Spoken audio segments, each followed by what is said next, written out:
Production support for InFocus is provided by Smithville, a locally owned business serving central and southern Indiana since 1922, with residential and business internet, voice, and security services. Smithville, local pride, global technology. Information at smithville.net. Hoosier Energy, providing electricity for central and southern Indiana electric cooperatives and their member customers. Information at hpen.com. And by viewers like you. Thank you. Like the rest of the nation, the Hoosier State continues its economic struggle. Unemployment hovers near double digits, and all state agencies are coping with at least a 10% budget cut. However, Indiana companies recently secured $92 million in federal funding for research on fuel efficiency. Now that 2010 is underway, what are other ways Indiana businesses and government agencies are working on recovery from the recession?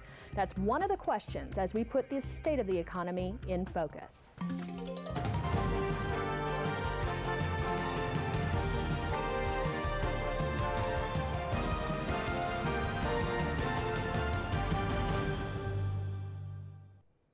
Welcome to our first In Focus of 2010. I'm Ann Shea. Tonight, we'll discuss economic development in Indiana. So give us a call at 1-800-987-9848 or email infocus@indiana.edu.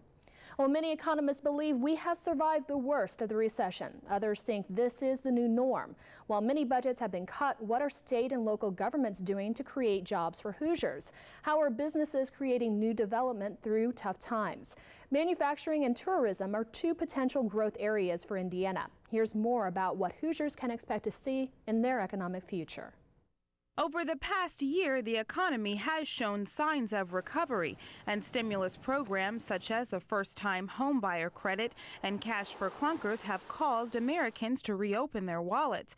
But the nation still faces a housing crisis and unemployment rates around 10%. And locally, there are additional problems. Across the country, we're seeing an economic downturn that has had dramatic effects on services, and our state has certainly not been immune to that. We've seen dramatic cuts in areas due to the sales tax. Lack of spending in the sales side means lack of revenue for the state, which means lack of revenue to local entities. Nonetheless, Fernandez says departments like his bring business to the state in the form of tourism dollars. Well, I think the state is faced with challenges like all states are now, with the economy being what it is. Those are times that I think it takes bold leadership to not overlook the value of the natural resources.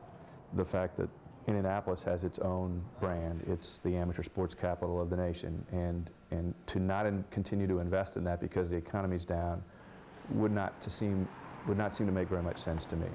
Sports travel may be one of those industries that is relatively recession-proof. Fernandez says the decisions Indianapolis city leaders made more than 20 years ago are assisting today in helping the state reap financial benefits, such as landing the 2012 Super Bowl. But the state must decide how to pay for education and unemployment insurance, and voters must decide how to be taxed.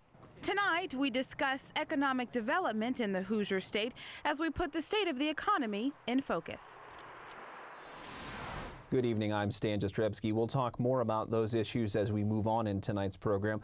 We'd like to get to our first guest, though. Joining us from Washington is a face that many here in Bloomington will recognize. Former Mayor John Fernandez, now an Assistant U.S. Secretary of Commerce. Mr. Secretary, thanks for being with us.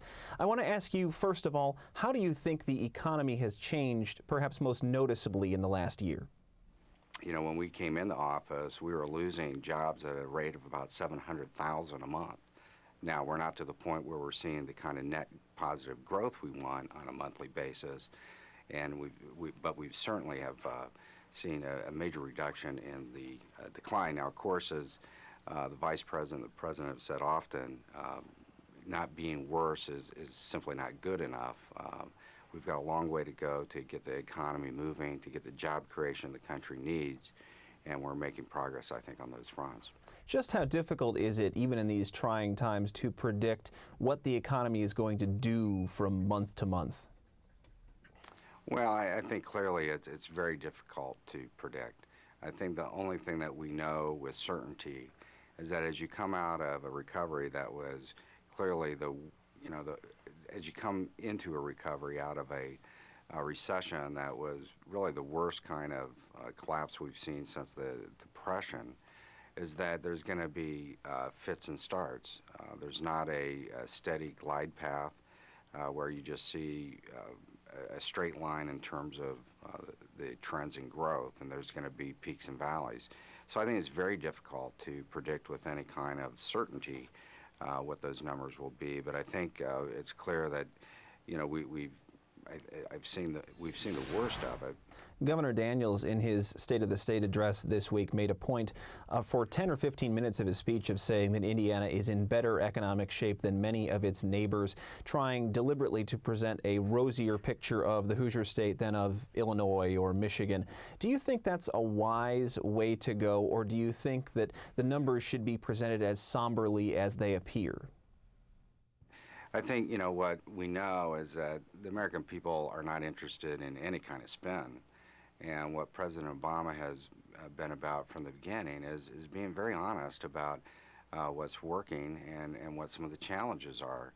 When the president took office a year ago, we were facing some enormous challenges. I mean, we walked in with a $1.3 trillion debt, 2 wars, just all kinds of challenges. So I think the American people understand that, you know, you're not going to see a complete turnaround in a matter of months of a situation and problems that evolved over a decade. You mentioned the president, and his approval ratings this week we heard have fallen down below 50%, and of course that's going to have an effect on the economy and on midterm elections. What kind of effect do you think the fact that the president is still dealing with so many of these challenges will have? Historically, if you look at Indiana, Democrats rarely carry the state in the presidential race. And if you look not just in Indiana but across the country, it's fairly predictable that the party in power is going to lose seats. So I think a lot of what we're seeing is part of what we would otherwise expect as a natural cycle, if you will. Now, having said that, does it mean we don't care about how people in Indiana and other traditionally quote-unquote red states perceive the president? Of course we do. And what's more important is, are we making progress on the issues that really matter? And I think the reason Indiana supported the president was that they were tired of business as usual, and they wanted to see some fundamental change. They wanted leadership focused on those issues that really affected folks in Indiana around the kitchen table, and we still have a lot of work to do. There's no question about it. Well, Mr. Fernandez, I'll stop you right there, but we will get back to you just a little bit later in the show. Right now, though, we'd like to send it back to Ann and her guests in our studios.